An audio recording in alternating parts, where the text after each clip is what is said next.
வணக்கம். நான் உங்கள் மருத்துவர் டாக்டர் ஜெயக்குமார் பேசுகிறேன். அதாவது நீங்கள் பொதுவாகவே நீங்கள் நாய்க்கடின்னாவே நீங்கள் அலட்சியப்படுத்தக்கூடாது. எந்த நாயாக இருந்தாலும் சரி, வீட்டில் வளர்த்துற நாயாக இருந்தாலும், ரோட்டில் போகிற நாயாக இருந்தாலும், நீங்கள் நாய் கடித்த உடனேயே நீங்கள் ப்ளஸ் ஆர் மைனஸ் நீங்கள் வேக்சின் போட்டுக்கிறது ரொம்ப ரொம்ப நல்லது. உடனடியாக இம்மிடியேட்டாக 0, 3, 7, 14 டேஸ் அந்த ஒரு 4 வேக்சினுங்கிறது ரொம்ப முக்கியம்.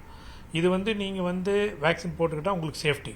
சப்போஸ் இப்போ நீங்கள் வீட்டிலேயே நாய் வளர்த்துறீங்க, நாய்க்கு வேக்சின் போட்டிருக்கீங்க அப்படின்னா கொஞ்சம் ஏதோ கீறி விட்ருக்கு அந்த மாதிரி இருக்குன்னா கொஞ்சம் பார்க்கலாம். பட் இருந்தாலும் எந்த நாய் கடித்தாலும் நீங்கள் வேக்சின் போட்டுக்கிறதுங்கிறது முதல் முக்கியமான அத்தியாவசியமான ஒன்று.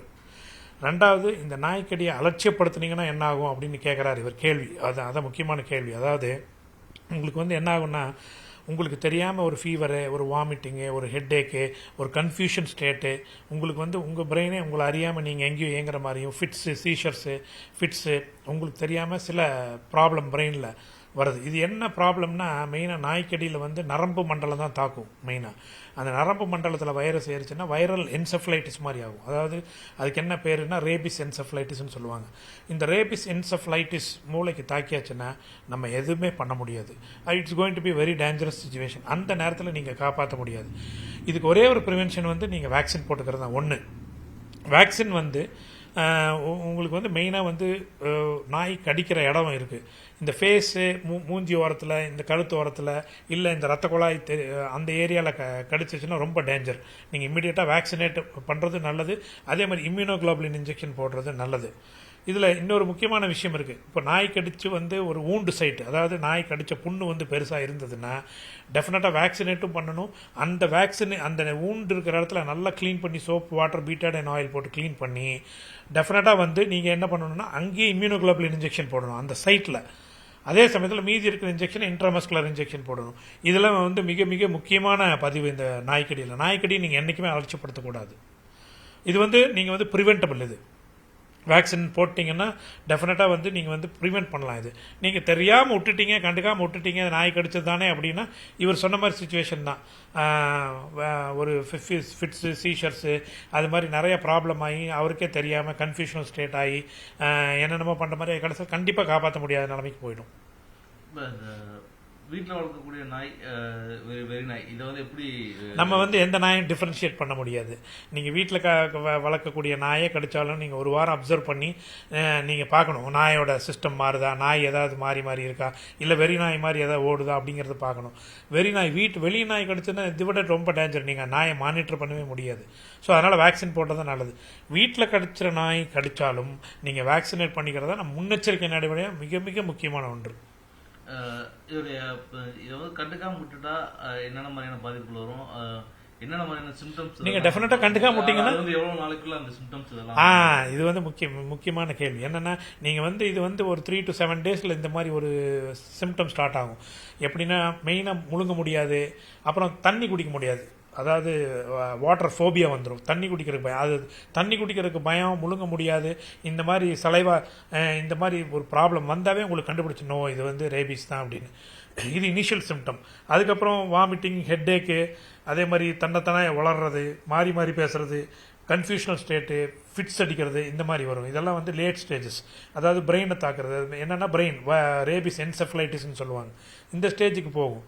பட் அந்த ஸ்டேஜில் நீங்கள் கண்டுபிடிச்சாலும், இனிஷியல் ஸ்டேஜில் கண்டுபிடிச்சாலும் இதை காப்பாற்றுறதுங்கிறது ரொம்ப ரொம்ப கஷ்டம். ஏன்னா இது தாக்குறது நரம்பு மண்டலத்தை. அதனால் நீங்கள் வேக்சினேட் பண்ணிக்கிறதும் இம்யூனோகுளோபுலின் போடுறது தான் மிக முக்கியமான ஒன்று. இப்போ நாய் கடிச்சது தெரியாம விட்டுட்டா, இல்லாட்டி நாய் கடிச்சிருக்கா இல்லையா அப்படின்னு கன்ஃபியூஸ்ல அதை கண்டுக்காம விடும்போது நீங்கள் கண்டிப்பாக சிம்டம்ஸ் எவ்வளவு நாள்ல தெரிய ஆரம்பிக்கும், அது எவ்வளவு சிம்டம்ஸ்ல வந்தா உடனே. சப்போஸ் நல்ல நாய் கடிச்சிருந்தது ஒன்றும் ப்ராப்ளம் இல்லைன்னா உங்களுக்கு சிம்டம் எதுவும் தெரியாது. ஒரு டிடி இன்ஜெக்ஷன் ப்ளஸ் இது மாதிரி போட்டு. பட் ஆனால் உங்களுக்கு நாய்க்கடி நீங்கள் கண்டிப்பாக நீங்கள் மானிட்டர் பண்ணுறது ரொம்ப கஷ்டம். இந்த நாய் நல்ல நாய் தானா, இதுக்கு ரேபிஸ் இருக்கா இல்லையாங்கிறது கஷ்டம்.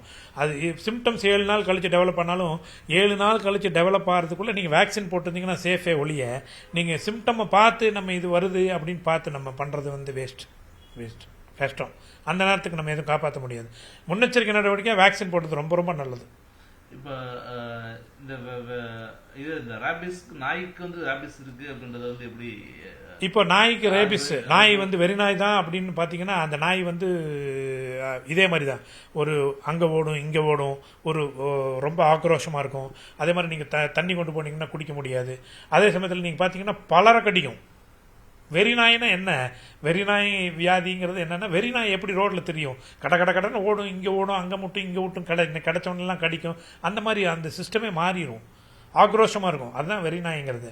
அது நீங்கள் அந்த நேரத்துக்கு நீங்கள் கண்டுபிடிச்ச பிரயோஜனம் இல்லை. பட் முன்னாடியே வெறி நாய் இப்படி தான் இருக்குன்னா நீங்கள் ரொம்ப கேர்ஃபுல்லாக எல்லாத்தையுமே பார்த்து எங்கெங்கே அந்த நாய் போகுது வருது, ஏதாவது சலைவால் ஊண்டு டச் ஆகுதா, இதெல்லாம் பார்த்து எக்ஸ்போஷர், அதாவது எக்ஸ்போஷர் ப்ரொஃபலாக்சிஸ் எடுத்துக்கலாம், முன்னாடியே வேக்சினேட் பண்ணிக்கலாம். அதுவும் பாசிபிலிட்டி இருக்குது.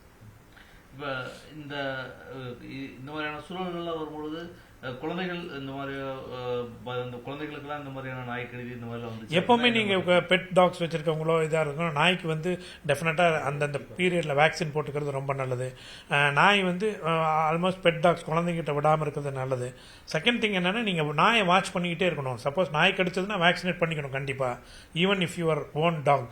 அதே சமயத்தில் நாய் வந்து நாயோட செயல்பாடை பார்த்துக்கிட்டே இருக்கணும்.